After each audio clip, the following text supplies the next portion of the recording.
everything that is successful is useful in some way. It is a tragedy that people who are doing it may not be conscious that they're useful.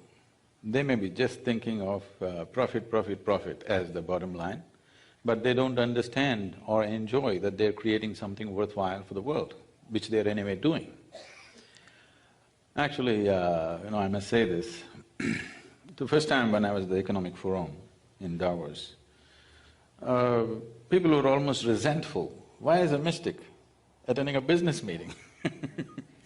I happened to be at a dinner table with someone who was a leading computer makers of the time, and he asked this question, "Why are you here?" So I asked him, "See, what's your business?" He said, "We are one of the largest computer makers in the world. They got bought over by the Chinese some time ago." So I said, "See, whether you manufacture a computer or a safety pin, the essential business is human well-being. It's just that you've forgotten, that's the only problem with you. Whether you make safety pin or spacecraft, it's still useful to the people, that's the reason why it's in business. But you have forgotten and because of that you suffer. If you were conscious of this, you would enjoy the process of doing it and maybe you would do better things than simply doing something that after 25 years you will regret or the world will regret that we did this." So business survives and thrives only because it's useful to people. So I don't believe that you have to be socially conscious on top of it. If you're not conscious, you won't survive. That's how I see it. It's just that they may not be enjoying that. They may not be enjoying that they are making a contribution to everybody's life on a daily life. I think they becoming conscious of that is important so that doing business doesn't break people in the end. That success is right now breaking up people. I see successful people carrying a lot more miserable faces than not-so-successful people. You will see not-so-successful people walking the beach and they're much happier. The very successful people are carrying stiff, rigid, long faces, and that's a wrong message because success is the sweetest thing on the planet. In human life, success is important. Right now, successful people are sending out a message that success is suffering, and that's bad. When that happens, the younger people will think, what is the point pursuing this? Smoking pot on the street side is better than being successful, at least we are happy. This philosophy will evolve. Once we have suffered this 40 years ago, we will again come to this if we do not send out the message that success is sweet and wonderful. And that will happen if they become conscious of the contributions that they're making. Do you think… for me, success though, how it's defined, you're defining it as being happy and that it's enjoying it, that it's having pleasure from doing what you do initially, not because of the actual outcome. But it seems to me, and I agree with you about the long faces, that's for sure, but also it seems to me that we're in a world where business has gone right off around the bend. Business is basically destroying its host and rationalizing it and calling it lots of things and justifying it, and maybe paying great returns to their shareholders or the investors. But in fact, most commerce today is destroying the earth, and not by intention necessarily, but by fact. And it seems to me when we're talking about social conscious business, we're talking to a new generation of people, especially around here, but everywhere, who in fact see that. And then I know for myself, when I went into business, actually everyone disapproved. All my peers disapproved. I grew up in Berkeley, the only one of two communist towns in the United States at that time. And when I went into business, it was as if I had, joined the Nazi Party. It was so disapproved, and I lost a lot of friends because they said, well, that's the enemy. And when I wrote Ecology of Commerce, the same thing happened. My environmentalist friend said, how could you put those two words together, So I think what we now have is a generation that doesn't make that distinction, doesn't make that separation. And for them, what they have to deal with is a investment community. We talked about venture capitalists, a community of, or a ethos, if you will, in commerce that is about speed, it's about growth, it's about, it's not about the very things that you're talking about. And it seems to me that we're trying to restore, and I think what is happening is people are trying to bring back this thing, the social, the societal, the local, that is to bring business back to us, which is not out there and not on the stock exchange and not something we read about, but something we interact with, something that actually does not only make us happy as the business people or the entrepreneurs, but actually makes other people happy. And I think that's hard to do right now because of the pressures. See, $1 that's floating around, there are too many people trying to eat from that $1 that's floating around, okay? So when you say venture capitalists, there are so many people who are trying to draw sustenance from the same dollar which is making the rounds. So when there is investment like this, being socially conscious, doing something which is not all about profit is difficult.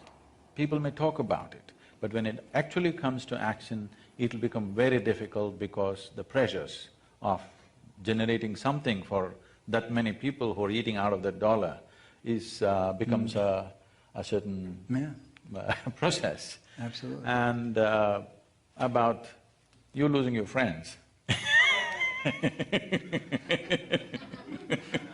I made new ones, don't worry. Because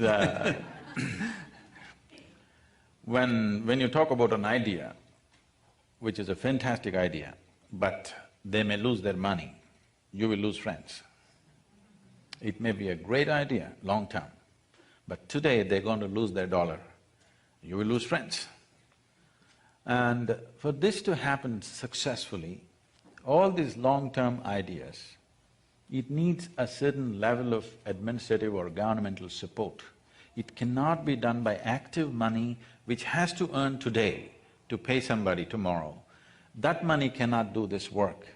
Right now, all this is trying to be done by private investors, and private investment is on a fast track. It has to generate money, you can't keep it 10 years investment or 15 years investment of a payback schedule. It has to pay back in the 3 months or 6 months or 1 year.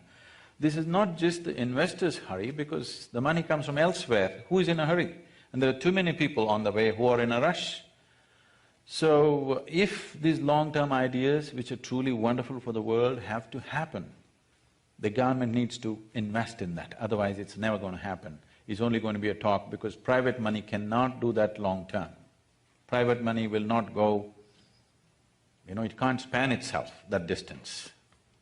We have some wonderful institutions here, the Rudolf Steiner Foundation, RSF, and then Woody Tash Slow Money. We have actually now people and organizations really coalescing around this idea of the speed of money, that is, slowing it down and extending the timelines in which money is supposed to have a return on capital.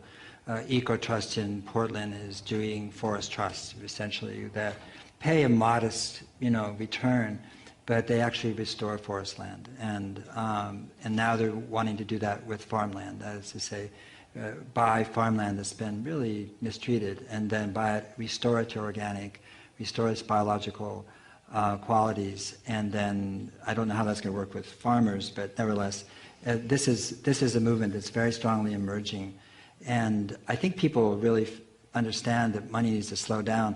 I was at a wonderful conference a few weeks ago, 3 weeks ago. I don't know if Lisa Gansky is here, but she put it on, called MESH, and it was about the sharing economy and peer-to-peer and sharing.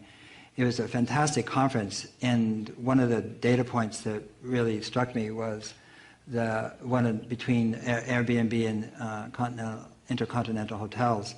Intercontinental Hotels today is the largest hotel chain in the world. It has 650,000 beds, and Airbnb has 650,000 beds too, and they did it in 4 years, and with no capital for beds anyway. And but there's a paradox there, which is these new companies that are rising here, these sharing-based or peer-to-peer-based companies, are being funded by venture capital.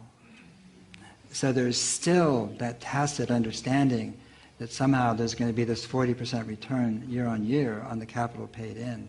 And what I see, and people show me their business plans and their spreadsheets, and they're really tortured in a sense to get them into shape to show this, kind of growth, and that growth we understand biologically as cancer and not development. And so in a sense we're funding, as you say, because of proxy money, and proxy money doesn't have an owner. That's what I'm saying about local again. It doesn't. Who owns that money?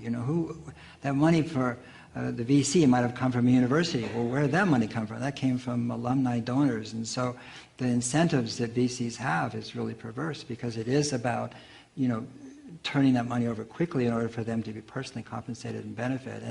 And so we look at the successes of VC money in the Googles and the Facebooks, etc., and we overlook, in fact, that is not a way. I don't think it's a way to fund the future. I think it's a way to destroy the future.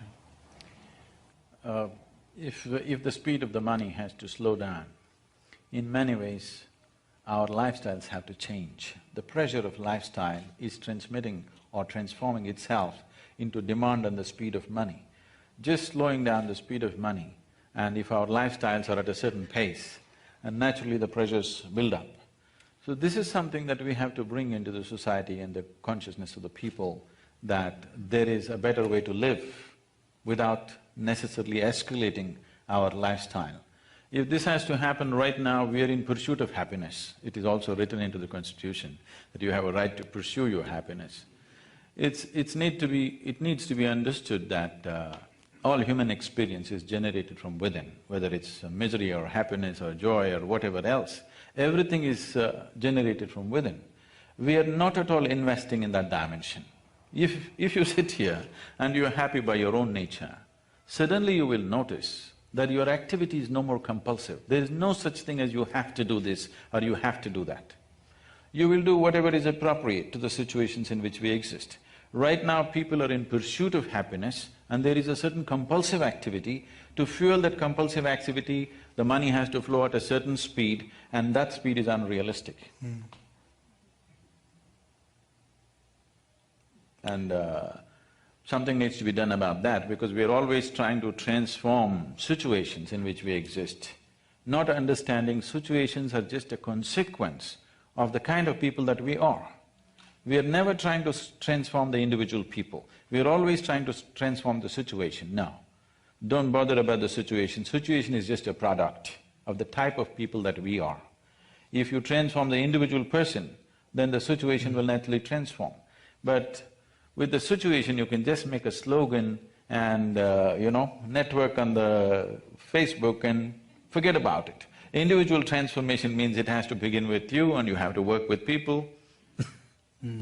It's a long haul. Well, I think one of the things that we're seeing though is this, and if you look at the past 40 years, right now there's fantastic evolution in terms of people's awareness of what does comprise, I think it's an awkward term, socially conscious business, but I'll use it. And one of those aspects is localization, and localization on every aspect. I mean, not just food networks and local stores, but actually, money has to be localized. Because everything in business is really about relationships, again, social relationships. And the relationships have to be enduring and not based on money themselves. If it's based on money, it's not really a relationship, it's a transaction. And so money has to be localized, but it's not just money, energy has to be localized. We can't buy our solar panels from China, I'm sorry, it won't work. We buy oil from Saudi Arabia and our solar from China, what's changed? Nothing. And so what I feel is happening, and certainly the Bay Area is a hotbed of that, is this sense of transforming the cities, transforming neighborhoods, transforming the relationships people have, not in a sense looking for scale and rapid growth as a means to measure success, but looking at small artisanal food producers and restaurants, and now the maker revolution in San Francisco, where people are coming back to the city to actually make things that were made overseas, in fact. So you're seeing this really rapid prototypical change occurring in cities all over the world, and especially here and along the coast. And I think it's really the harbinger of sort of a new city-state mentality, where the hub isn't going to be New York and London and money center banks, but the hub is going to be the culture of cities that have this increasing vibrancy. Some of San Francisco's vibrancy is paid for because there's so much money here. But, I mean, and there is. This is the richest place in the world now, from here south to San Jose. You are living in the richest place in the world. The only place that's richer is Mayfair, but that's because the Russian oligarchs and people live there, but it's not really that. This is it. You're in it. And so, despite that, what I feel is a kind of authenticity growing up and developing and evolving. I see it through SVN and so many other organizations of people realizing that they have to, in a sense, and I use a quote from my colleague Amanda Ravenhill, but people have to hold hands and collaborate. And it's different than being the entrepreneurial hero, you know, the Promethean, over the top, I'm going to make it. And that's what I see starting to emerge. And I think that's a very, very happy, helpful, joyous even sign that people understand that, and that it's not dropping out, it's dropping in to what is humane. And as I've said, we need more humane beings. You know, we have too many maybe people on the planet, but we need more humane beings. And you become humane by the way you connect to each other. And so in the end, to me, it's about falling in love. And so what is socially conscious? It's falling in love with your family, your friends, your community, with the place you are, with all the critters and creatures that live there and so forth. And once you're in love, what are you going to do? You're going to protect, you're going to nurture, you're going to, you know, and you're not going to go off on a bender and try to make, you know, $1 billion. Yeah, that's a very popular answer that I'm going to disagree with.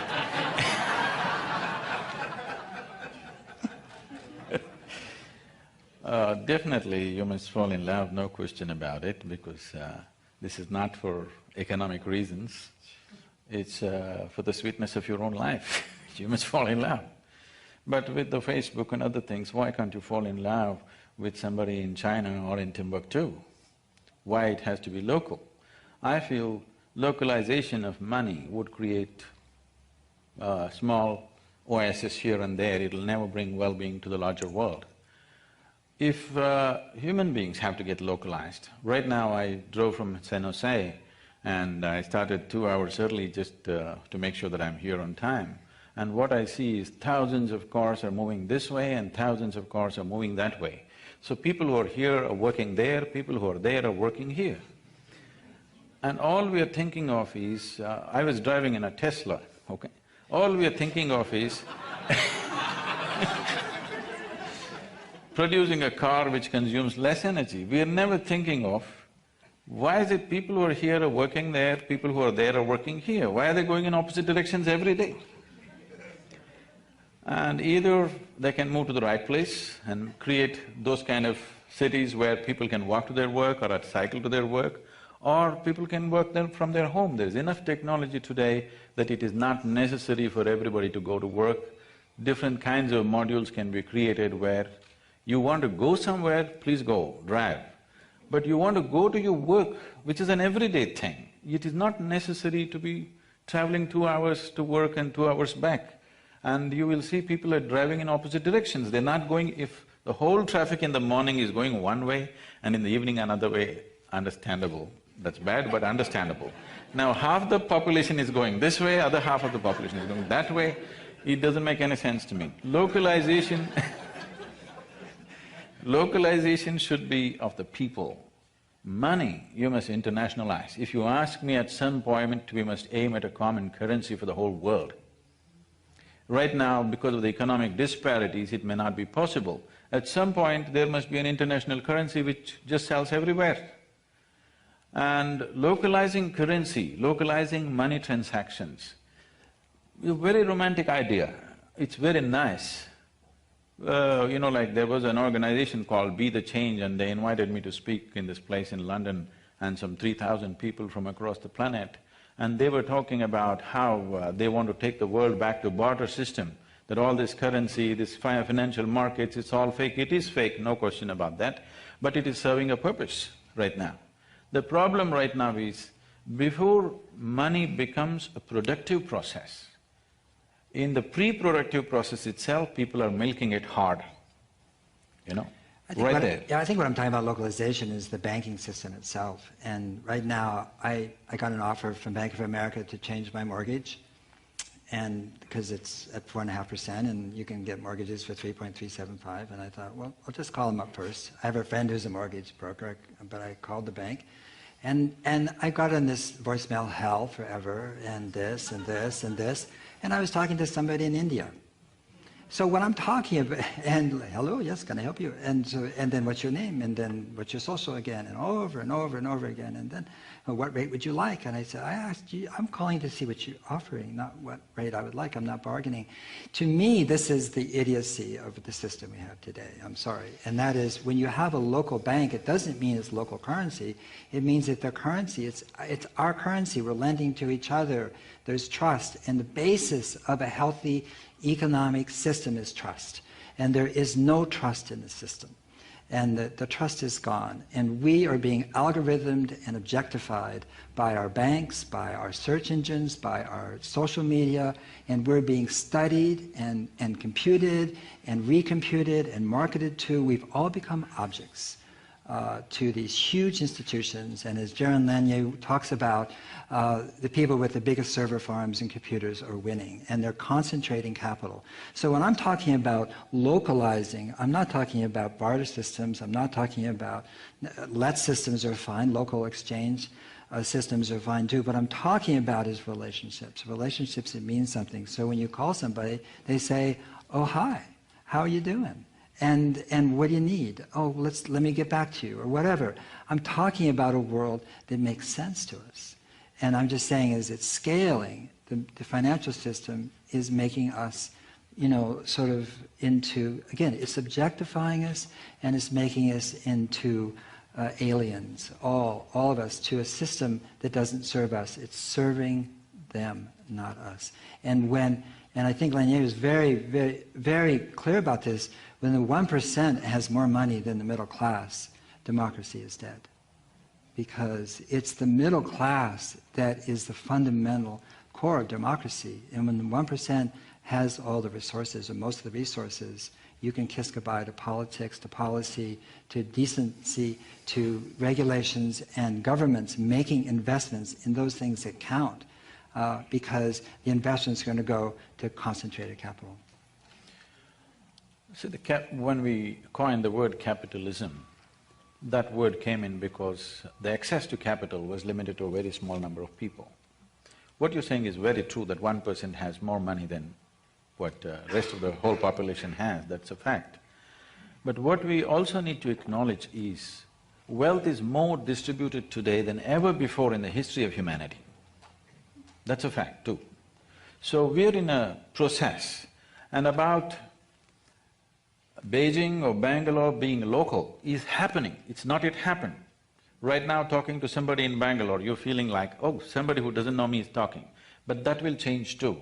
You will feel Bangalore is a local place after some time. It is still new. It is still new happening.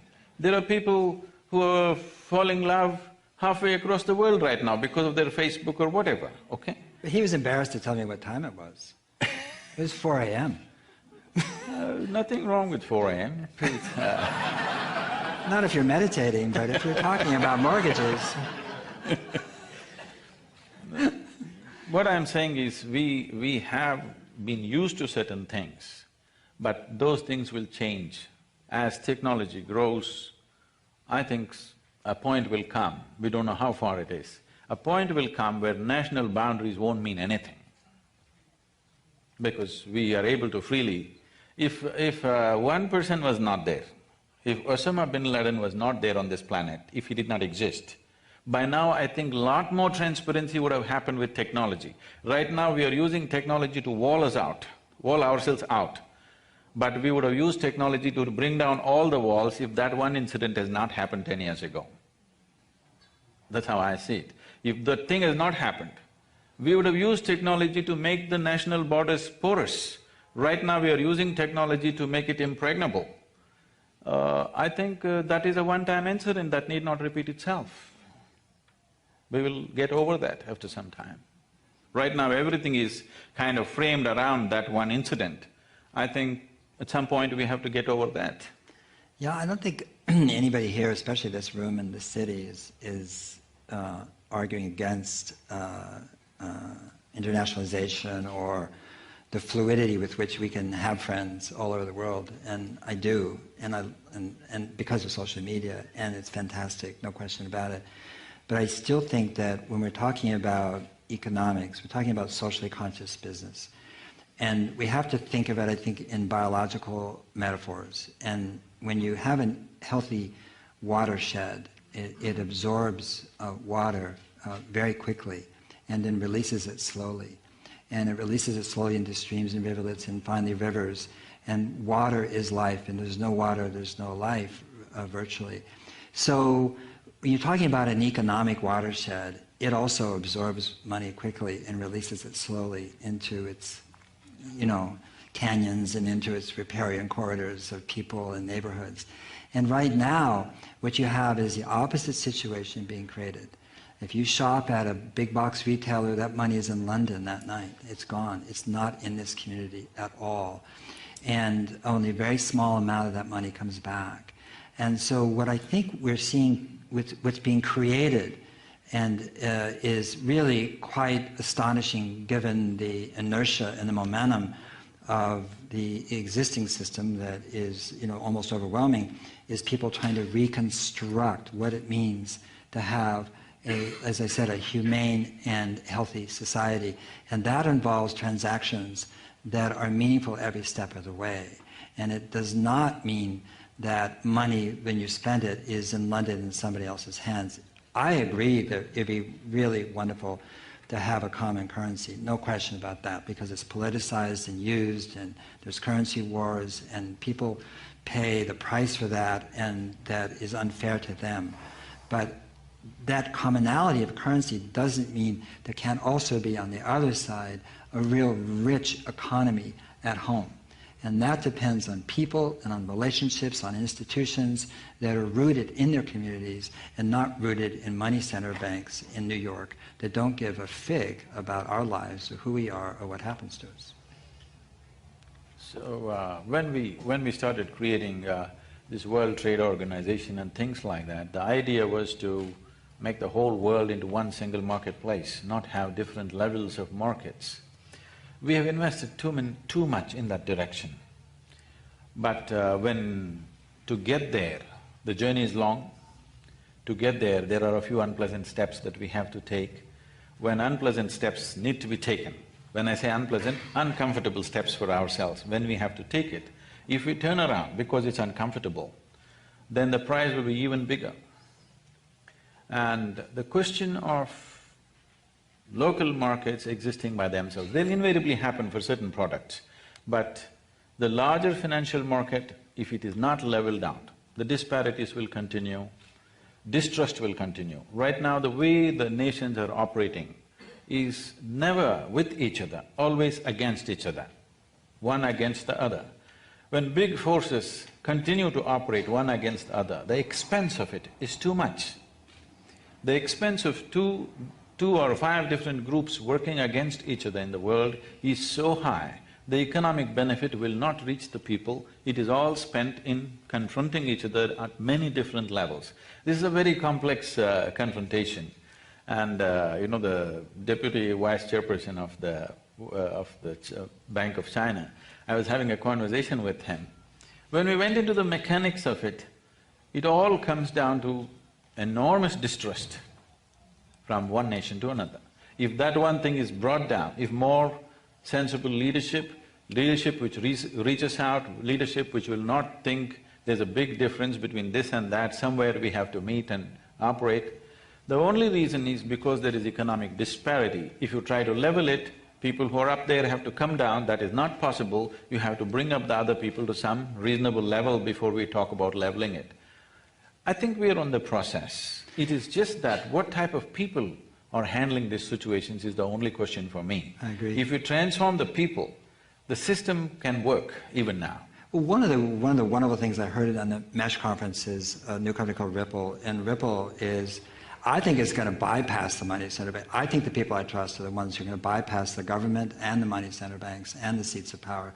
And that's what's so beautiful about the internet, about social media, about Facebook, about what's going on, is that I think we can create a currency, a common currency, and bypass the whole 9 yards. And I'm really looking forward to that. And if people within that want to create a local currency, they can do that as well. So it's not either or. But for sure, I don't really want to wait until they figure it out in the banks in Switzerland, in Germany, in London, in New York, in Tokyo, in Hong Kong. What I love about what's going on right now in business is that people can bypass, in a sense, the traditional institutions that have basically that benefit from distrust almost, and use it to their aims and use it to their end and so forth. Deborah, you're going to come back and open this up to the audience? Yes, yeah. All right. Thank you so much, Sadhguru and Paul. Weren't they wonderful? Thank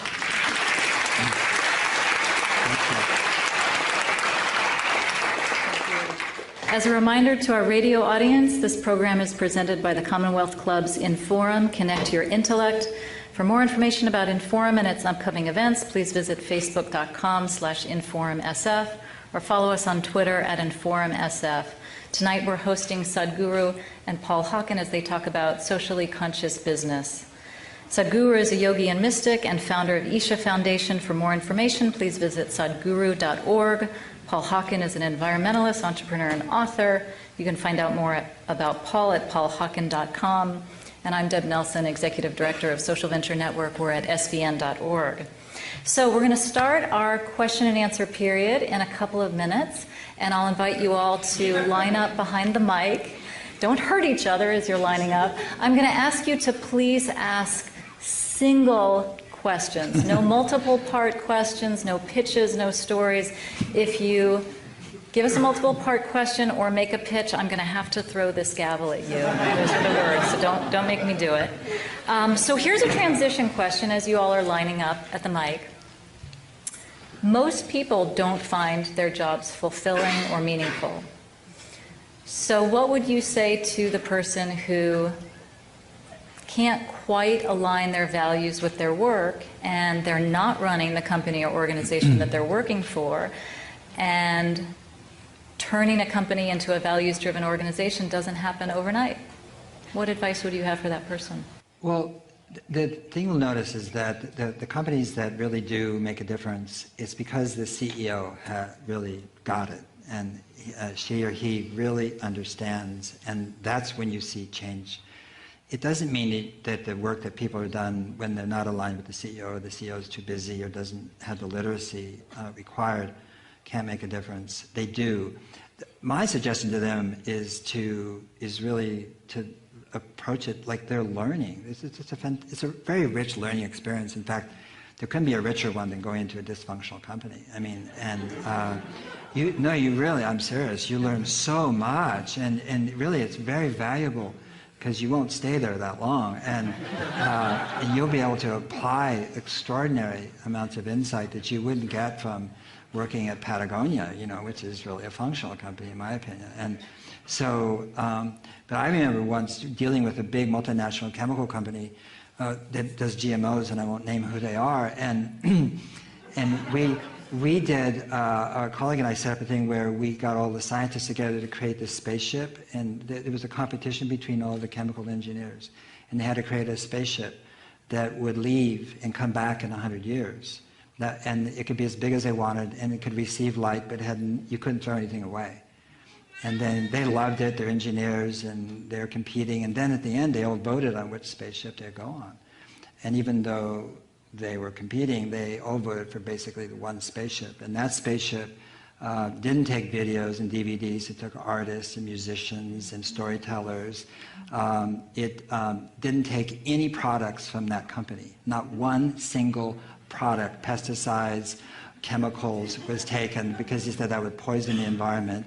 All the food was organically grown. They took weeds, which is their biggest selling product, to kill weeds. They took weeds because weeds help the subsoil and bring up minerals and make the soil healthy. And this is what everybody wanted to go on. And after that exercise, a whole bunch of them quit. So I think it's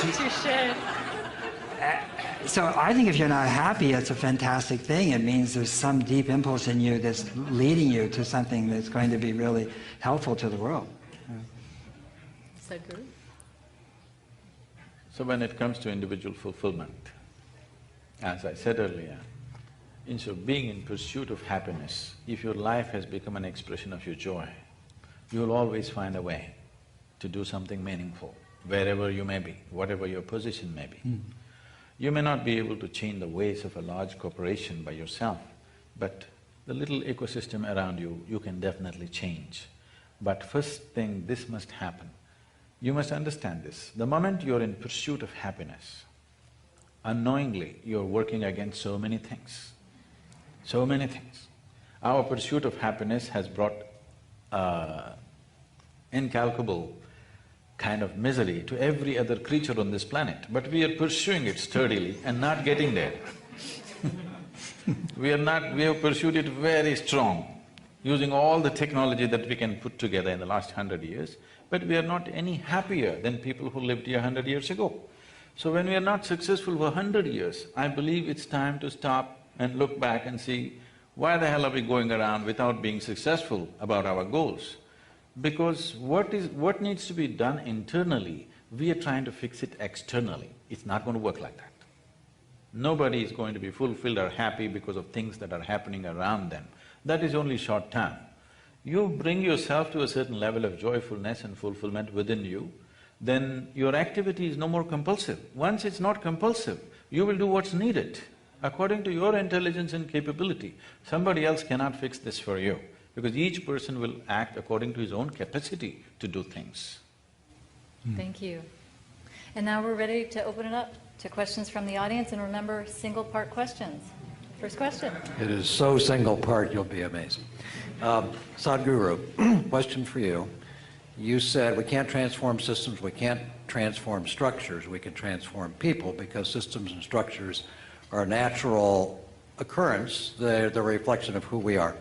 How do you see the most effective way of accelerating that process of transformation? To correct the question a bit, I did not say you cannot transform the system. You can transform the system much more easily than transforming people, but it is not the answer. You transform the system and populate the system with the same people, you will see it's the same thing again.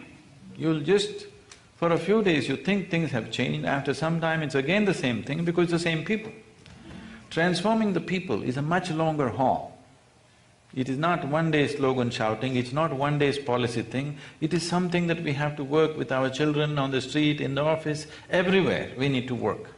So what is one thing that can transform people? One fundamental mistake we're making right now with the people, handling of the people, is we've given them this idea, if you fix the outside, everything is going to be okay. As already Paul said, you are living in the richest part of the world, but you are not the happiest lot on the planet, okay? That means it's not worked. You fix the outside, but the inside doesn't work like that. So, bringing this as a culture, see today you have infrastructure for all kinds of things. You have industry, you have hospitals, you have this, you have that, there are more toilets than there are people, all these things are there, but there is no infrastructure to transform the inner nature of the human being at all. Hardly anything, it's almost zero. 150 years ago, almost 90% of the people who lived in this country were illiterate. Today, literacy is almost 100%. How does this happen? Because the schoolrooms were built, isn't it? You build the necessary infrastructure, so the rest happens. For the inner transformation of the human being, there is no investment at all. Private, little this and that, there is no large-scale development of infrastructure. As a part of this, we built the largest meditation hall in the Western Hemisphere in Tennessee right now, because this infrastructure needs to come up in big time, where people are focused towards their inner transformation. Otherwise, as there were illiterates 150 years ago, right now there's an illiteracy about how to handle myself. When you yourself are an issue, believe me, everything in the world will be an issue. Thank you. Next question.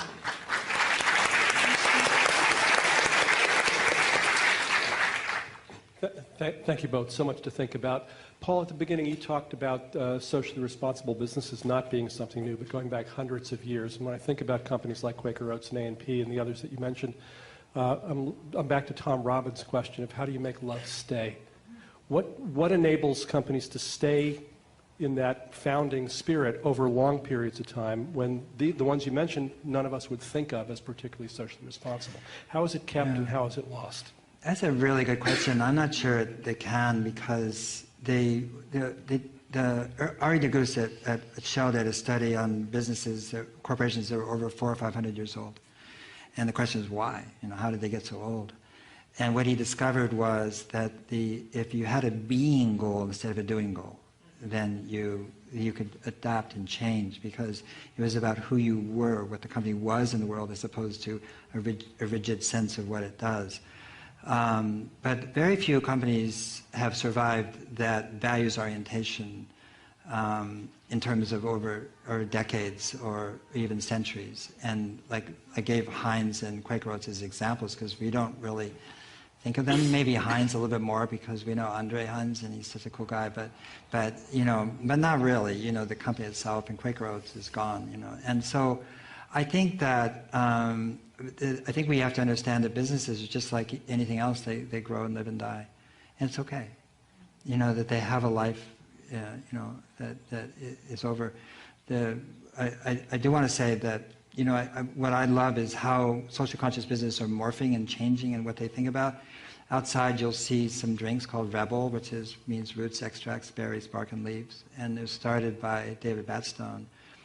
Not for Sale, which is really a business that's dedicated to sourcing and its ingredients from places where people were enslaved, and there's a lot of slaves right now in the world, and then selling them in a tonic that is actually good for you and has cat's claw and schizandra and ginseng and so forth in it, and the profits go to NFS, or at least some of the profits do, a lot of them.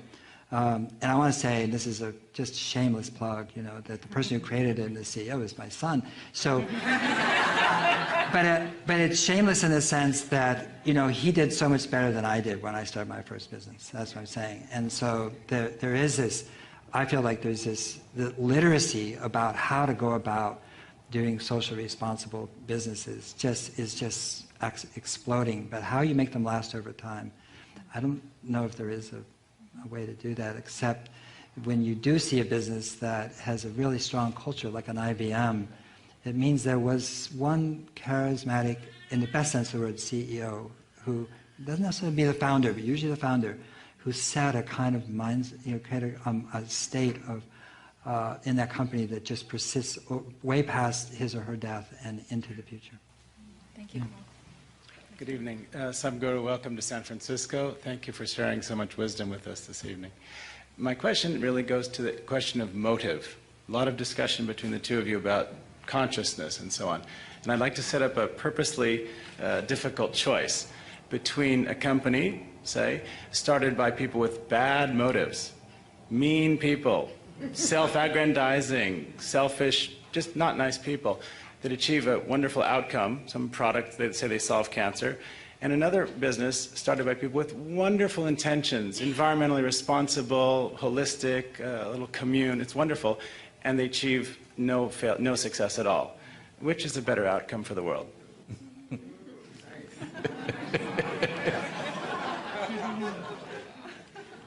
Now, when you do a certain activity, economic or otherwise, the most important thing, the most important aspect of any activity is to do it the way it works.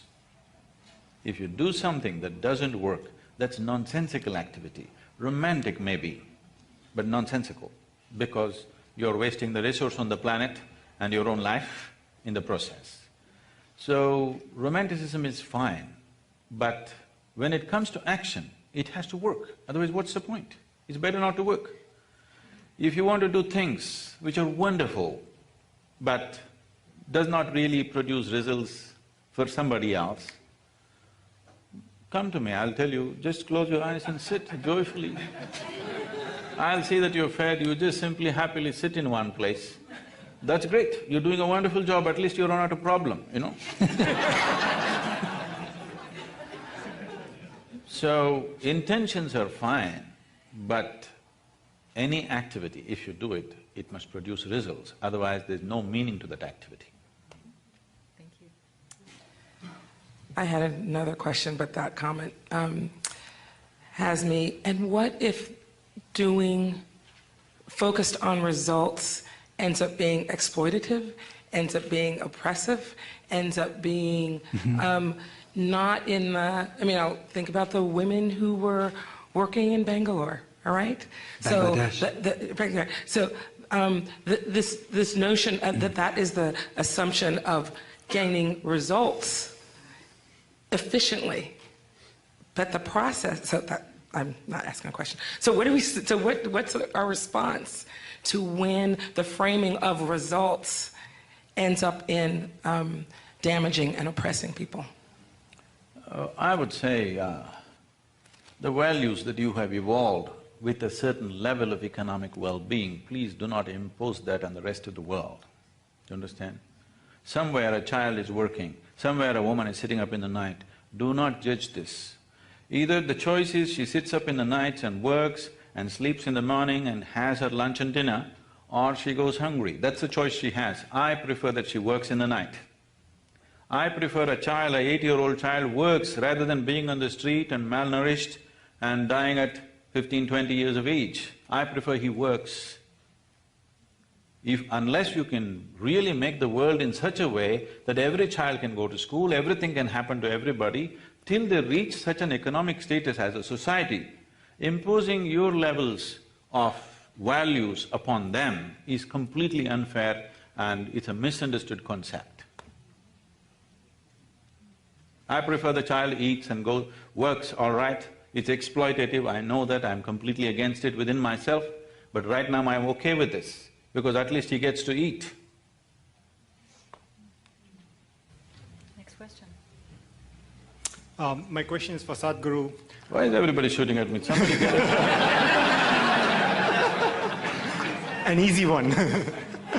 So this is regarding the point that you made earlier about investments for conscious business should come more from government who have a longer-term vision than from venture capital who has a shorter-term vision. As an entrepreneur who is interested in doing a socially aware conscious business, where do I start? Because the government is not there yet and the venture capitalists don't have the long-term vision to fund an idea or organization that's going to take a longer period of time to produce results.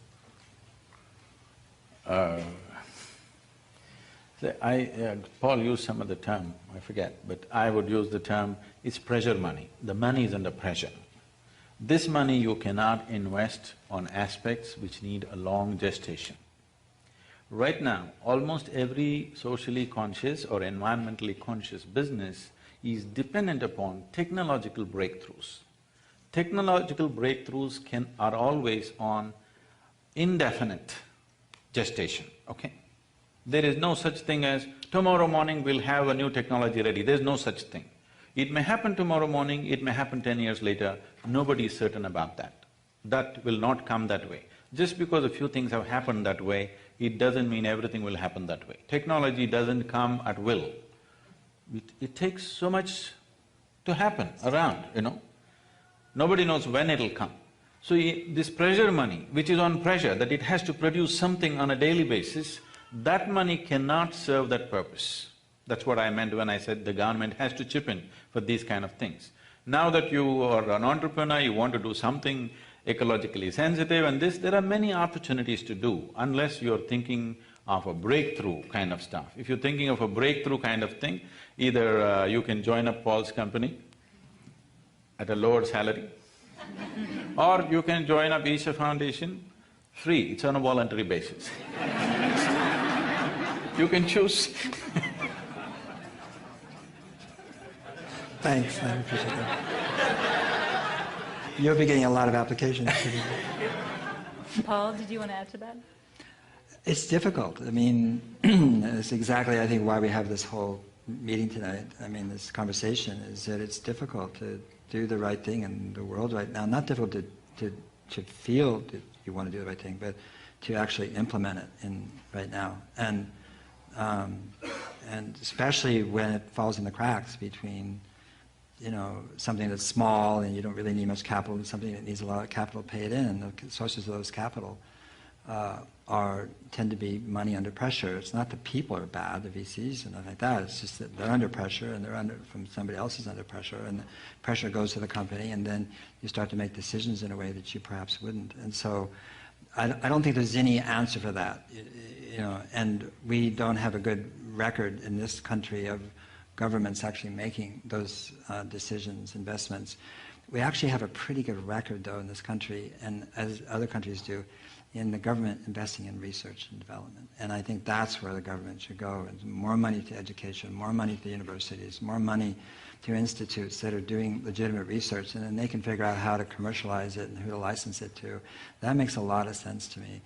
And I wish we weren't controlled by people who think government is bad in this country, or the Congress wasn't controlled that way. So we could start to invest in the future. And right now, basically, as I've said many times, we're basically, selling the future in the present and calling it GDP. And we're destroying our children's future and calling it, economic growth. And we could just as easily have an economic system which investments go to healing the future, to creating, natural capital, to restoring living systems, to restoring our forests and our river and our coral reefs and our oceans and our atmosphere and our children's education and so much more. And we can make money doing that way too. We can make money either way, and we're still stuck on this idea that somehow we've got to sell the future in the present, otherwise we won't get rich fast enough. And I somehow that has to really change, and I think it's only going to change by example.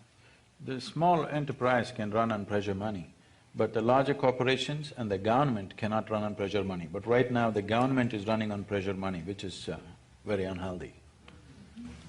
Next question. Firstly, thank you, both of you. It was a really great discussion. I saw the topic, socially conscious business, and I was pretty much like how Sadhguruji talked about it.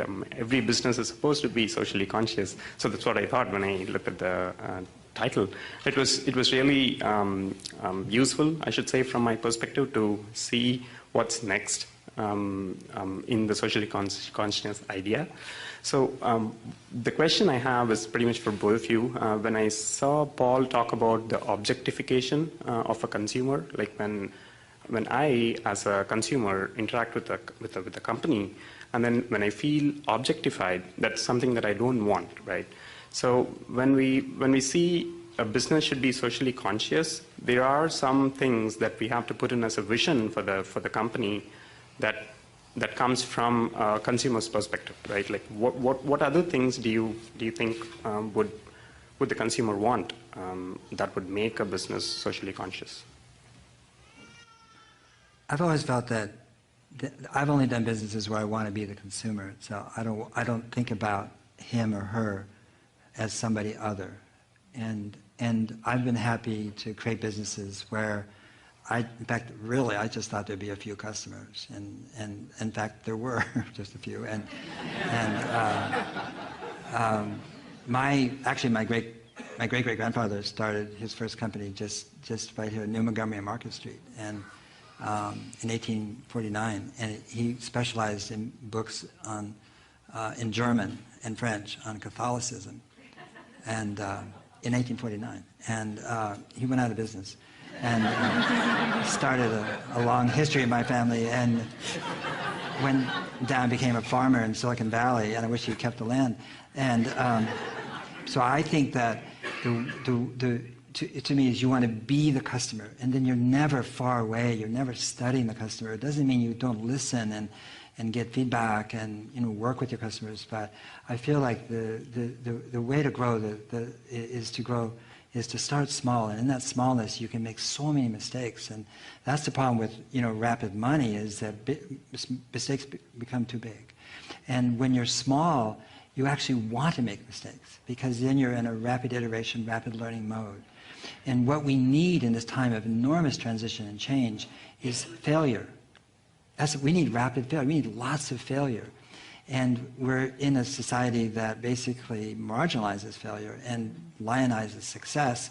It's fine to lionize success and wealth, but what we actually need to do is be experimenting, trying this and trying this and trying this, because we really have to make huge changes in the next 20, 30 years in order for us to have some semblance of a civilization at that time. And I just think we need a way of looking at money and looking at a relationship where we actually, as they say, exalt and praise failure right from first grade on.